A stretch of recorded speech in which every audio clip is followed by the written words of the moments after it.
Hello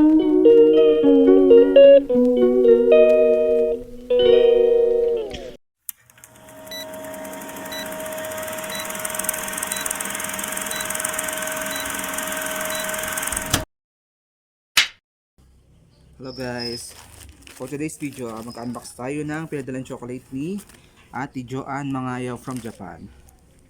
Ito yung pinadala niya sa akin kasi umuwi siya ng Japan last month. Then alala niya yung biglaan yung pag-uwi niya gawa ng medyo may naging problem sa kanila, kaya ayun nga, hindi na siya masyadong nakabili ng mga pasalubong. Then gulat nga ako, may inano siya na ano sa akin, may message sa live ko na ayun nga daw may chocolate daw sa akin pinadala. Ito na, dumating na. 2 days siya bago dumating nung pinadala na ate yesterday or taga. Yan, unbox na natin.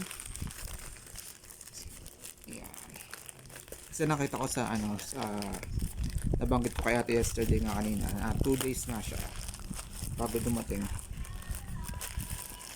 Unbox siya. Tatlo siya eh, yung dalawang chocolate na may alak, then yung isa yung pistachio.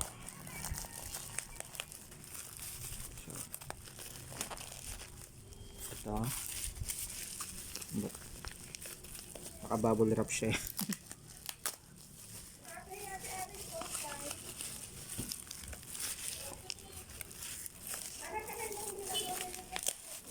Ito siya, napipi gawa ng nadaganan siguro ng ano. Sa mga delivery talaga hindi maiwasang madaganan. Ito siya, T-Real. Ito T-Real, ito yung may alak din eh.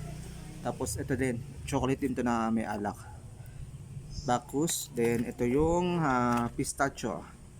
Ito yung tatlong binigay ni Ate Joanne Mangayaw. Salamat ang marami to Joanne, alala mo pa rin ako na uwian na pa sa lubong. Salamat po ng marami. God bless po Ate Joanne. Kahapon nakauwi na siya eh, kahapon nakabalik na siya ng Japan. Minessage siya sa akin, nasa airport siya eh. Maraming salamat to Joanne, and God bless. And tapos na yung ating unboxing. Maraming salamat po. God bless you all. Bye bye. See you in my next video. God bless you all. Bye bye.